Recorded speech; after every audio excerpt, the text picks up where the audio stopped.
Hello everyone, welcome to my channel. I am Aditya Kanjilal and today's video is about the 3 basics of photography that every beginner should know, and we are going to discuss about it.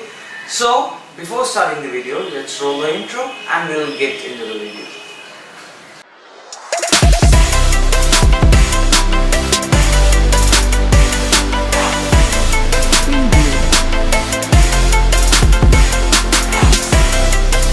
Okay, so we are in the video. Now let's talk about the 3 basics of photography, and the first point of the basics are the shutter speed. You can say the shutter speed of a camera is the opening and closing of the shutter in a different range of speed, like 30 seconds to all the way up 1 divided by 4000 seconds. Now different type of photographer needs different type of shutter speed in different situations. Like when I am clicking long exposure photos, then I need my shutter speed to be at 30 seconds, and when I'm clicking a motion object, then my shutter speed should be at 1 divided by 4000 seconds or more about that. It differs really from camera to camera. So now the game of shutter speeds is really easy, and you just need to understand it correctly.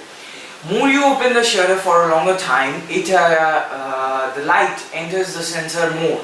Means you are getting a nice light trails, nice move, nice texture of photos. But when you are keeping the motion object, when you are clicking a motion object picture, you need to shutter speed more in a fraction of second, because the motion object is really moving fast and you need your camera to move fast with you, with the subject, with the object. So you keep your shutter speed at 1 divided by 4000 seconds or above. It is really simple. You just need to try it on yourself. It's really simple. That is really simple. I can say that. Yeah. Okay. Well, moving on to the next point. ISO. ISO is the next one for our basics, and ISO controls the sensitivity of the light which enters our camera. Like why I'm saying this? Because when I used to be a beginner, it was really hard for me to understand ISO, because it was really hard for me to control it, because when I am seeing a dark condition, I am cranking up the ISO, letting the grains come in, and the picture goes horrible. So after a lot of practice, I mastered ISO. So it's really important to understand ISO. So the thing is that when you are shooting in a broad daylight, you want to keep your ISO. You should keep your ISO at 100 or below that, 50, 25, to get a nice image. Because sometimes when you are shooting in a broad daylight, you need not to crank up the ISO, because it will be overexposing your image. So keep it 150 to get a nice image, because more the ISO, more the light. Less the ISO, less the light. Simple thing. So in a dark condition, crank up the ISO, but not above 800. I recommend, because in my personal experience, more 800 it will give you more grains and will make your picture horrible and a disaster to your image. You have clicked a nice image and you are cranking up the ISO above 800, and you click the picture, you see, when you are seeing it on the camera LCD, it is looking nice, but when you are in the post-production, when you are editing your image, you see it is overexposed. It's overexposed. You cannot get it back. It's a nice image that you cannot get it back. So it's better to know the ISO system and just practice it more and more. And I guess somebody is calling me and my legs are hurting more, so move on to the next point. Last but not the least, the last point of the basics is aperture. You can say the aperture is the iris of the opening of a lens.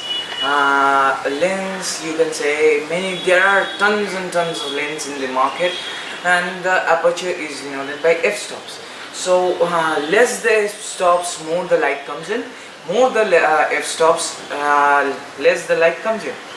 See, this is how it works. When you use f1.4 lens aperture, you can get a nice bokeh effect with it. But when you use f22 or f32, you do not get a nice bokeh effect and no light in it. It's underexposed image. So it is really simple. It is the last point, but it is the very easiest point to remember. because it is very simple. It depends on the lens, what lens you use, and it is very easy with the lenses, because a prime lens gives you a f-stops of 1.4, 1.2 or less than that, but when a kit lens gives you 3.5 to around the 32, f32 gives you. So it will kit lens won't give you a bokeh effect, nice bokeh effect. But if you want bokeh effects to your portrait, a nice background blur to your portraits, then you can use a prime lens, f1.4, f1.8, f1.2, f1.1. This is a simple thing. Just remember this: just more the f-stops, less the light, less the f-stops, more the light. This is really simple technique. This is a very fundamental, right? You can really remember it. Well, this was the last point of the basics. I guess you like the video. Please like, share and comment to my channel, and subscribe also to my channel, what every YouTuber has to do. But sorry, please subscribe to my channel and also comment it, and please share it with your friends if you want to. That's up to you. Okay, and for now we will be meeting you again on next week. I don't know when. I'm a irregular kind of a guy, and I don't have any schedule to put my videos on. So okay, bye for them. That's all for now.